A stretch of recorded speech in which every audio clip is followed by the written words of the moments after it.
your back piece is finished.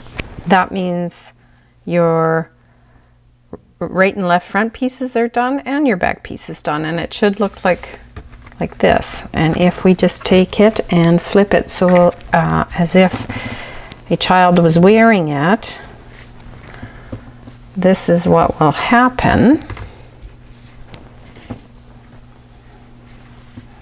There's a lot of threads in there right now, I know. Don't worry, we'll take care of that.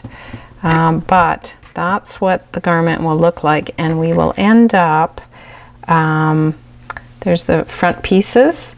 I'm just going to show you this.